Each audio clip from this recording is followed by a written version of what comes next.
Thank you, Huel. Good morning. I'm Rickey Wright. I was born in the Deep South in 1958. My grandmother raised me. She worked as a maid, cleaning homes, cooking meals for wealthy white families. My grandmother endured oppressive racism, but she never let it affect her dignity, determination, and compassion. She's the greatest influence in my life. Growing up in rural Alabama, I dreamt of becoming a fighter pilot. And so I joined the Air Force ROTC when I went to college in Nashville. The college and the city were a revelation of possibilities, and I decided to become a doctor. Upon completing medical school in my residency, I was the first black doctor from the Alabama county from where I was born. I entered the Air Force and was an emergency room physician for 8 years. During that time, I was on 24-hour alert during the Gulf War as a flight surgeon. After the service, I joined a family practice in Ohio. Eventually, I bought the practice, and it did very well. But in 2010, my life changed dramatically. I developed severe diabetes, an illness that runs in my family. At the same time, a virus attacked my pancreas, and my health deteriorated. Unable to work, I lost my practice. The medical bills caused me to lose my home, my cars, and my life as I had known it. I became depressed, wondering why all this was happening to me.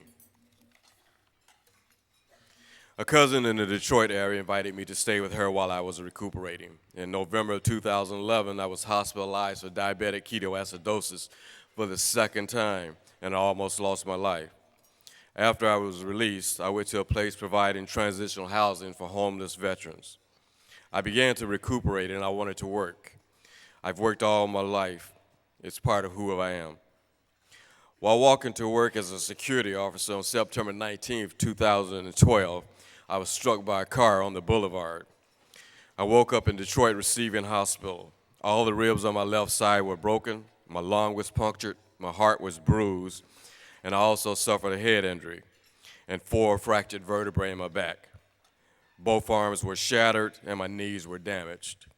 My recovery was long and difficult, and I still needed a place to stay and call home.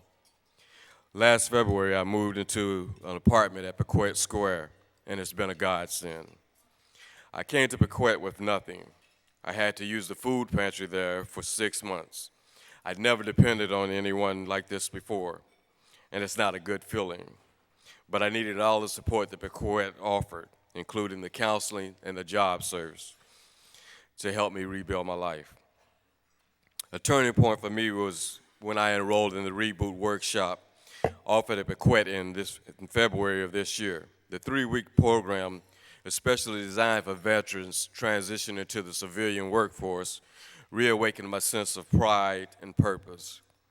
After the workshop, we decided to open our own and start our own Reboot chapter at Piquette. It's the only one of its kind in the country, and I'm honored that the members of our chapter elected me president.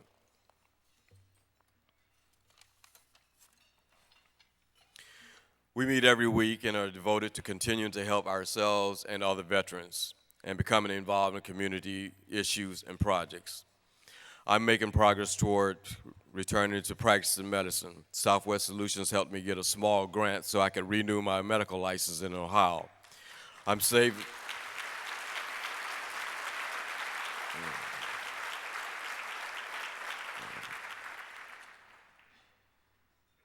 I'm saving now to get my license in Michigan and meet my continuing medical education requirements. Someday I'd like to work in a medical clinic that helps the homeless and the poor. I think I was a caring doctor before, but after all I've been through, I know I'll be a much more and more compassionate doctor now. I believe that each patient should be treated the way that I would want my grandmother treated. As strange as it may seem, in some ways I'm happier now with almost nothing to my name than I was when I had plenty. I take the time to enjoy the world that the Lord has made. I feel fortunate that I'm still here and still have much to give, and I'm definitely a better person. Thank you for listening to my story this morning. Have a blessed day.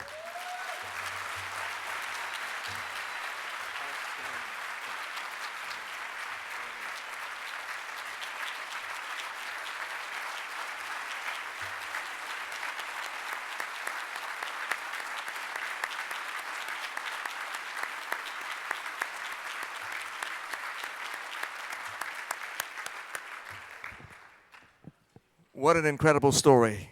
That is why we're here. Because, Rickey, you make us realize how close we all are to the edge. Many of us in this room are successful. Some of us are even wealthy. We're certainly accomplished.